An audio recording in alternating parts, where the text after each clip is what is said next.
بسم الله الرحمن الرحيم. الحمد لله رب العالمين، والصلاة والسلام على سيد الأنبياء والمرسلين ومن تبعهم بإحسان إلى يوم الدين. أما بعد، فأعوذ بالله من الشيطان الرجيم. بسم الله الرحمن الرحيم.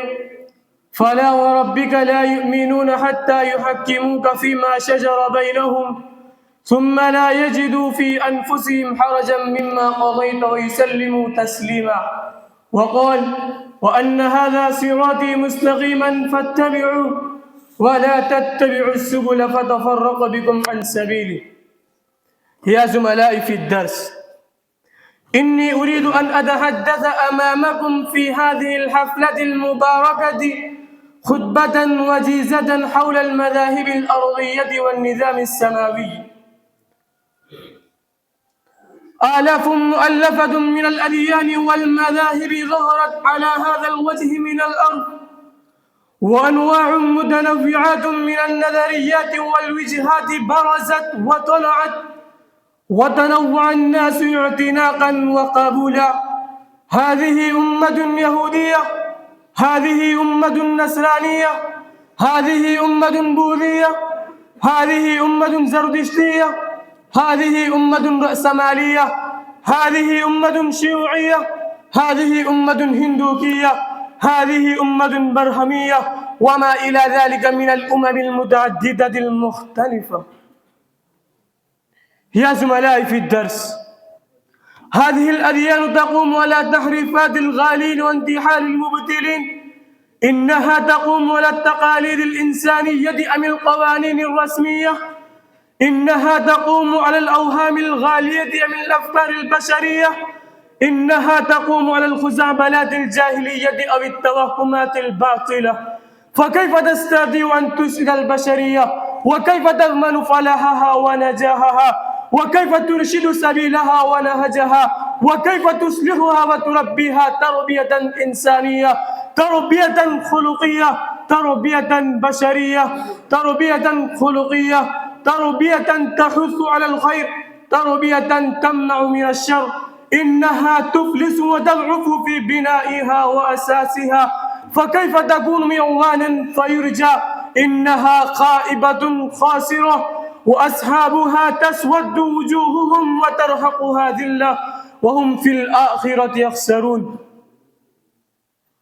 يا أصدقائي، كيف تقابل هذه الأديان الإنسانية ذلك الدين القويم الذي أنزل من فوق 7 سماوات؟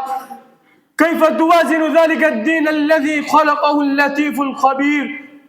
كيف تساوي ذلك النظام السماوي الذي لا يأتيه الباطل من بين يديه ولا من خلفه؟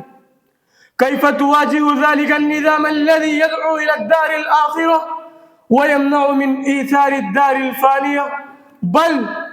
بل تؤثرون الحياة الدنيا والآخرة خير وأبقى.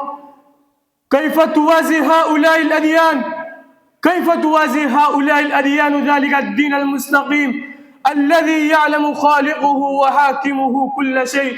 إنه عليم بذات الصدور، إنه غفور رحيم، إنه مالك يوم الدين، إنه مالك يوم الدين، إنه خلق فقدر، إنه خلق فسوى، إنه ذو القوة المتين، إنه ذو القوة المتين، إنه ذو العرش المجيد، إنه فعال لما يريد، إنه لطيف خبير، إنه فالق الحب والنوى، إنه يخرج الحي من الميت ويخرج الميت من الحي، إنه صمد لم يلد ولم يولد ولم يكن له كفوا أحد. يا زملائي في الدرس، هذا الدين السماوي هو الذي يسعد وينجي، هو الذي يصلح ويقيم، هو الذي يمنع الشر والفساد، هو الذي ينشر الأمن والعدل، هو الذي يربي تربية صالحة مفيدة، تربية تحتاج إليه الإنسان اليوم، تربية تهذب النفوس وتثقف العقول. تعالوا يا إخوان، تعالوا يا إخوان، فنعزم على نشره ونشر تعاليمه في العالم كله، لتكون الإنسانية تسعد في ظلاله الوافرة سعادة أبدية حقيقية. واجهد ولا تكسل ولا تك غافلا، واجهد ولا تكسل ولا تك غافلا، فندامة العقبى لمن يتكاسل. أكتفي بهذه الكلمات المتواضعة، وآخر دعوانا الحمد لله رب العالمين.